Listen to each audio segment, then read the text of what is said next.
Bapak Ibu Saudara yang terkasih di dalam Tuhan, hari ini kita akan merenungkan bagian firman Tuhan dari Kejadian 19 sampai 20. Secara khusus saya akan membacakan Kejadian 19 ayat ke-13. Kejadian 19 ayat 13. Sebab kami akan memusnahkan tempat ini karena banyak keluh kesah orang tentang kota ini di hadapan Tuhan. Sebab itulah Tuhan mengutus kami untuk memusnahkannya. Saya berikan tema dari renungan hari ini, keadilan Tuhan. Keadilan Tuhan. Kalau kita lihat kisah ini adalah kisah bagaimana Allah menyelamatkan Lot dan kedua anaknya. Saat itu Lot ada di Sodom dan ada dua malaikat datang, ada di ayat yang pertama dari Kejadian 19. Ketika Lot melihat mereka, lalu Lot membawa mereka untuk boleh bermalam ke rumahnya. Yang menarik, bagaimana keadaan kota ini? Tentu kita tahu betapa mengerikannya keadaan kota ini. Dosa yang begitu berat dan Tuhan akan menghukum kota ini. Tentu seperti tema yang saya sampaikan, keadilan Tuhan. Tuhan tidak bisa kompromi dengan dosa dan Tuhan akan menghukum. Yang menarik ketika kita melihat bagaimana keadaan manusia, bagaimana keadaan Lot. Lot waktu itu ketika dia bersama dengan Abraham dan Abraham bilang kamu bisa memilih, dia memilih Sodom karena melihat ini tempat yang banyak airnya, tempat yang tentu akan menarik. Tapi kalau kita lihat Lot sebagai pemimpin, sebagai orang yang mungkin paling sederhana yang di bagian ini terlihat, tentang keluarganya pun, kalau nanti kita bisa melihat akhirnya Lot ada di dalam satu kota, di dalam keluarga yang jauh dari Tuhan, yang akhirnya Tuhan pun harus menghukum mereka. Ketika akhirnya Tuhan yang adil ingin menghukum, satu hal yang menarik, Tuhan masih bisa melihat Lot masih hidup benar di tengah kondisi ini. Hanya satu orang yang Tuhan bisa melihat, yang Tuhan mau selamatkan, karena Tuhan melihat Lot ini. Tetapi di dalam belas kasihan Tuhan, Tuhan mau Lot boleh mengajak istri, kedua anaknya dan kedua menantunya. Tetapi apa yang terjadi? Ternyata kedua menantunya tidak mau ikut dengan Lot. Mereka tidak mau ikut pergi dan akhirnya mereka ditinggalkan di kota yang akhirnya Tuhan hancurkan, dimusnahkan. Mereka menganggap itu sebagai olok-olok.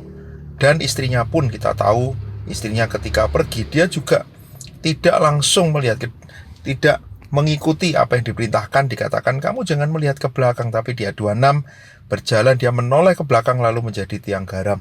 Akhirnya kedua anaknya pun bersama dengan Lot mendapatkan belas kasihan Tuhan.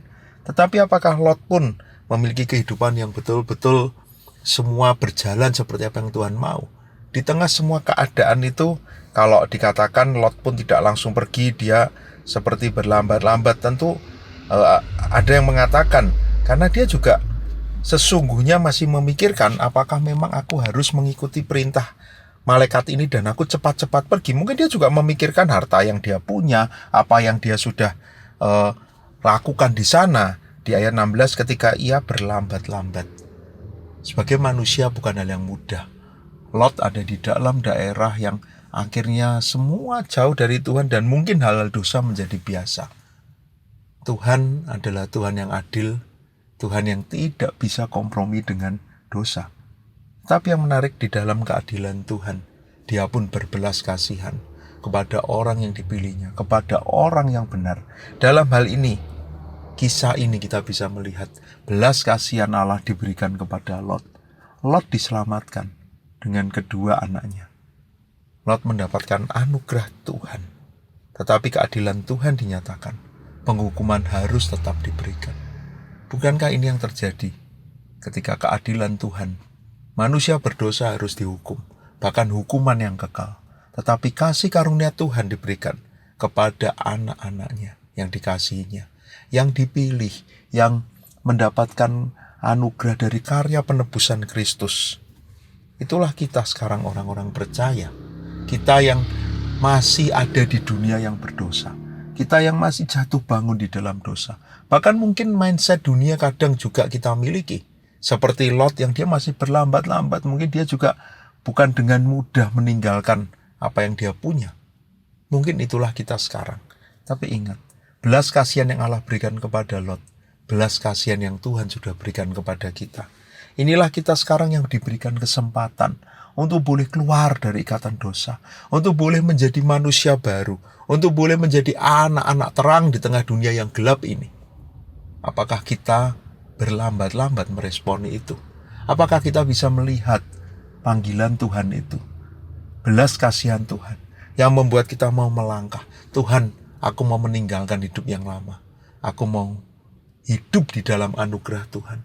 Aku mau punya hidup yang baru, dan aku tidak mau menunda lagi. Aku mau segera melangkah. Aku tidak menoleh ke belakang. Bagaimana dengan hidup kita saat ini? Tuhan tahu keadaan kita sekarang. Tuhan tahu kelemahan kita. Tuhan tahu keterbatasan kita. Maukah kita meresponi panggilan Tuhan?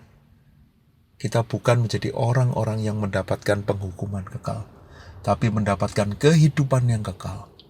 Maukah kita meresponi panggilan Tuhan? Tidak berlambat-lambat, tidak menoleh ke belakang. Tapi saat ini kita menoleh kepada pengharapan yang Tuhan berikan. Kita mau hidup dengan benar. Kita tidak hidup sama seperti yang ada di sekitar kita. Dan biarlah hidup kita menjadi berkenan di hadapan Tuhan.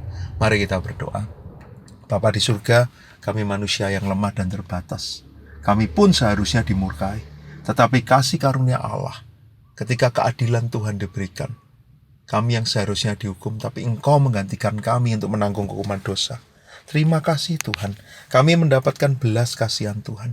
Biarlah saat ini kami mau punya hidup yang baru, hidup di dalam anugerah Tuhan, hidup yang berpengharapan, dan hidup seperti yang Tuhan mau. Kami tidak mau berlambat-lambat, kami tidak mau menoleh ke belakang, tapi kami mau melihat kepada Engkau. Di dalam nama Tuhan Yesus kami berdoa. Amin.